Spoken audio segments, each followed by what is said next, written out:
valuable information on a government initiative called Healthy People 2020.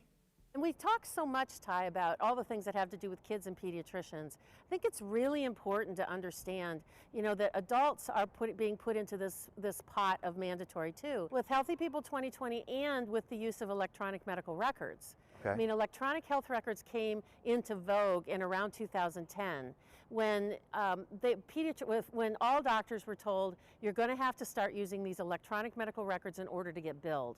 So we need to have you install these in your office. Well, the problem is how expensive they were. You had to buy a module from the government. If you bought a Medicaid module, it was $43,000 per physician in the practice. Well, if there were 4 people in the practice, it's 43,000 times 4. And the same thing, you had to buy a Medicare module, which was $62,000 per module. So, physicians' offices are small businesses. I mean, where are you ever going to recoup that investment? Like, never. So the government said, not a problem. We'll pay it for you. And in exchange for that, you just have to give us all the data. And so each year, starting in 2010, which of course was when Obamacare came into being, by 2012, they installed more than 500,000 physicians across the country had bought into the system, and they were teaching them how to use the electronic medical records. That each year, they had to add a few more things, a few more boxes that needed to be checked, and that data gone off to the government. And in 2016, they added the box that needed to be checked, was your immunization status. And that goes into what's called the immunization information system, or the local, regional, and district vaccine registry. And your information goes into this registry to always be there. And the intention of these registries are to be cradle to grave tracking of your vaccination status. The National Adult Vaccine Plan was released in February of 2015.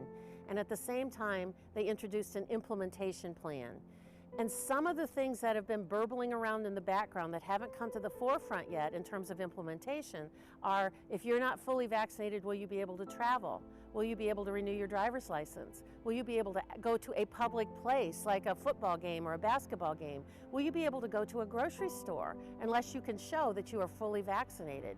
That's the type of plan that's coming down the road, and I just see these people as just needle-wheeling maniacs that every single person needs to be injected with every possible vaccine. And the adult vaccination plan actually has language in it that says that they want adults to demand and request their vaccines, and if they haven't demanded and requested them, that they will be offered to them. They will have financial incentives to give it, and it is to be required for every vaccine that's currently on the market and every vaccine in the future.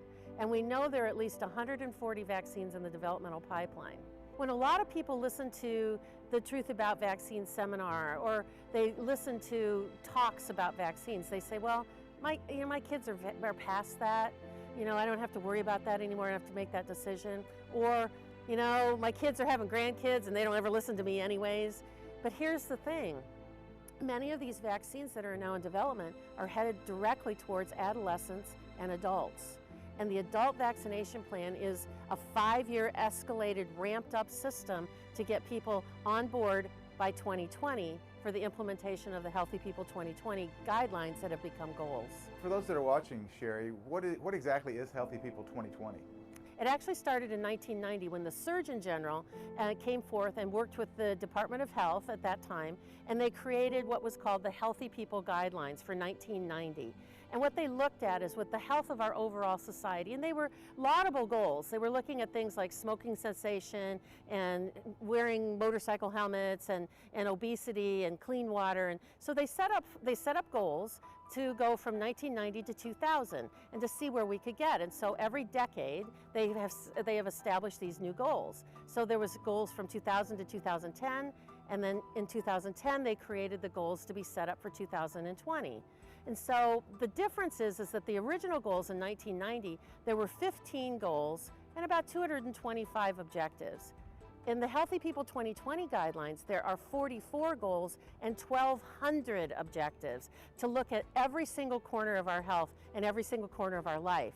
And there's a sector in there for vaccines that they want to have 90% of the population vaccinated with flu shots, DPT shots, MMR, and all of these were set up initially to be guidelines, but they have become goals. And the goals now, one of the steps in the goals is to take away your right to refuse. So what Healthy People 2020 is supposed to do is it's supposed to get everybody vaccinated and get everybody on board and get all the funding for adults and adolescents.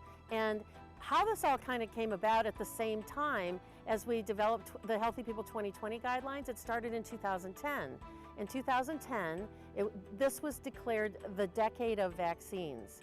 And in 2010, the Gates Foundation put up $10 million to start this to be the decade of vaccines.